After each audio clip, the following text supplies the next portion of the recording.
Fidèle compagnon de Tintin, le capitaine Haddock est un personnage bourru et colérique, proférant à tout bout de champ des jurons et des insultes contre tous les malfaisants. Dans la bouche d'un vieux marin, tel le capitaine Haddock, ayant vaincu tous les océans du monde, cela est amusant. Dans la bouche d'un mari, adressant ces mêmes mots à sa femme, ça l'est beaucoup moins. Je dirais même plus, c'est non seulement strictement interdit par la Torah, mais insulter une personne quelconque, et à plus forte raison sa femme, rentre dans la catégorie des fautes les plus graves du judaïsme. C'est pourtant la scène à laquelle j'ai assisté récemment, où devant moi, j'ai vu un jeune marié qui passe sur la tête, barbe au menton, traiter sa femme devant ses deux enfants de Mongols parce qu'elle avait mal rangé une affaire. Alors mon intention n'est pas d'accabler ce jeune homme qui est à mes yeux encore un enfant. Néanmoins, cela m'oblige, en tant que père, grand rabbin, juif tout simplement, à rappeler que le Tout-Puissant a stipulé noir sur blanc: ne vous lésez point l'un l'autre, mais crains ton Dieu, car je suis l'Éternel. Et même si le sens premier de ces paroles interdit de léser, abuser de son prochain sur le plan financier, nos sages nous ont révélé que la Torah condamne ce que le grand rabbin Jean Schwartz appelle très justement une lésion verbale, onat devarim en hébreu, c'est-à-dire le fait de par sa parole insultante provoquer chez son prochain une lésion psychologique, mentale, en dénigrant l'intelligence, l'origine, la beauté par exemple de son prochain. C'est une véritable blessure infligée à autrui, la négation de tous nos devoirs d'amour envers son prochain, qui plus est, lorsque la personne insultée et sa femme, ses parents ou ses frères et sœurs, tous ses proches, le devoir de respect est démultiplié. Je voudrais bien préciser que l'insulte est condamnée, même dans l'intimité. Seulement, si l'injure est proférée en public, cela ajoute juste à la gravité de l'outrage et de l'offense, qui est alors comparée à une forme de meurtre selon nos sages, car la personne insultée en public peut blêmir, tel le visage cadavérique d'une personne morte. Mais revenons à une insulte adressée en privé, et les sages enseignent que c'est plus grave que de causer un tort financier à son prochain, qui peut être réparé en lui versant une indemnité pour les préjudices subis, tandis qu'une parole prononcée, on ne peut pas la reprendre, et mille excuses n'effaceront jamais le souvenir des paroles blessantes entendues, mettant en cause ce qu'un homme a de plus cher sur terre, son identité, ce qu'il est, sa raison d'être, des blessures morales souvent irréversibles, sans compter la peine causée à son prochain sur le moment.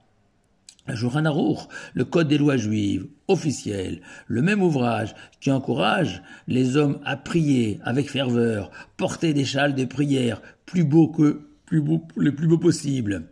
Non seulement interdit clairement de blesser oralement son prochain, mais rajoute deux précisions importantes. La première, le Shulchan Aruch consacre un paragraphe entier pour nous mettre en garde, tout spécialement, de ne pas offenser un converti, de qui par son origine non juive est fragilisé au sein du peuple juif, et un deuxième paragraphe entier pour nous alerter sur la vulnérabilité de son épouse, de qui par sa nature féminine pleure plus fréquemment qu'un homme, et que chaque larme versée sera imputée au responsable qui l'a provoquée. En un mot, comme un objet fragile de grande valeur que l'on se doit de manipuler avec d'infinies précautions. Il faut veiller à ne pas attenter à la sensibilité d'autrui, selon sa nature, selon les circonstances. C'est aussi le message de notre paracha de Mishpatim, où l'Éternel nous met en garde de ne pas faire souffrir un orphelin ou une veuve. Et Rachi rajoute que c'est qu'évidemment, il est aussi défendu de faire souffrir qui que ce soit, et pas seulement la veuve ou l'orphelin. Mais la Torah n'a évoqué que la veuve et l'orphelin, de qui par leur état de solitude et de désarroi sont plus vulnérables, et l'Éternel est plus prompt à écouter leurs prières et punir ceux qui les ont fait souffrir. La deuxième précision importante du Shulchan Aruch concerne les surnoms peu flatteurs dont on affuble parfois des amis ou des membres de sa famille et que le Code des lois interdit formellement d'utiliser. Même si la personne concernée y est habituée, cela constitue une offense si grave que le Talmud enseigne que le coupable mérite d'aller en enfer pour expier sa faute, comme une forme de punition miroir. De la même manière que de son vivant, il a fait vivre un enfer à la personne offensée, la ramenant sans cesse à un défaut quelconque. Ainsi lui-même, après 120 ans, méritera de ressentir ce qu'est l'enfer. Et selon certains commentateurs de Maïmonide, même l'usage d'un surnom flatteur est interdit, car nous ne pouvons pas savoir avec certitude le ressenti de la personne concernée, qui n'apprécie peut-être pas d'être appelé sans cesse le génie, le champion par exemple. Dernière remarque intéressante, si pratique, touchant à la manière de s'adresser à son ami, certains décisionnaires modernes interdisent d'appeler un ami familier par son nom de famille plutôt que par son prénom. Impossible de terminer ces paroles de Torah consacrées à la gravité d'une parole blessante, même dans l'intimité, de ne pas raconter les deux anecdotes suivantes tirées du Talmud. La première, celle d'un homme particulièrement laid qui a rencontré un grand sage, Rabbi Elazar, le fils de Rabbi Shimon Bar Yochai, en chemin, et qui l'a salué. « Paix sur toi, mon maître !» Mais le grand sage ne lui a pas répondu, choqué par sa laideur. Pire, il lui dit « Combien es-tu laid? Est-ce que tous les gens de ta ville sont-ils aussi moches ?» Et la personne si laide lui a alors répondu « Je ne sais pas, mais va dire à l'artisan, au créateur qui m'a fabriqué, combien est-il affreux, l'ustensile que tu as confectionné. » Entendant cela et réalisant son erreur, Rabbi Elazar est descendu de son âne et s'est jeté aux pieds de la personne offensée, la suppliant de le pardonner.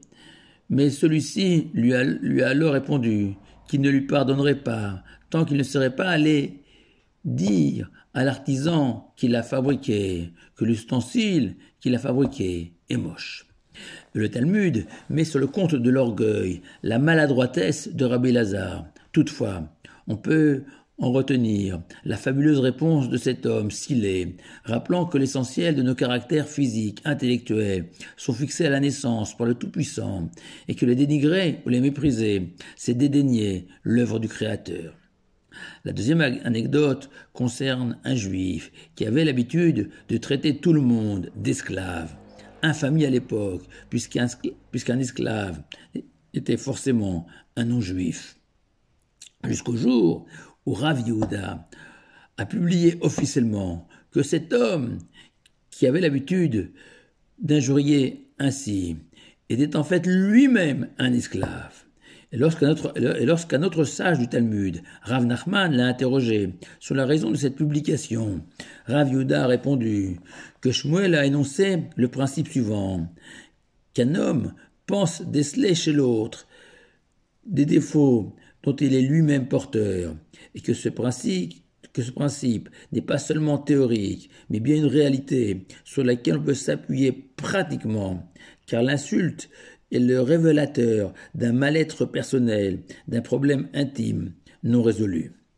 Conscient de n'avoir absolument pas épuisé ce thème de l'injure ou de l'insulte, les réseaux sociaux sont notamment un terreau fertile pour toutes ces personnes mal dans leur peau, qui passent leur temps, cachés derrière leurs écrans, à déverser des flots d'horreur. Mais je voudrais conclure sur cet enseignement tiré du Talmud, affirmant que la meilleure des réponses à apporter à une insulte, c'est le silence, tel le soleil, brillant dans toute sa majesté, insensible à tout le tumulte de notre terre, insignifiant aux yeux du soleil. Ainsi, une personne injuriée doit ressentir combien celui qui l'a injurié, de par son injure, est insignifiant, et ses paroles, aussi blessantes soient-elles, ne méritent pas qu'on s'en émeuve, ne fût-ce qu'un instant. Shabbat Shalom, à vous tous.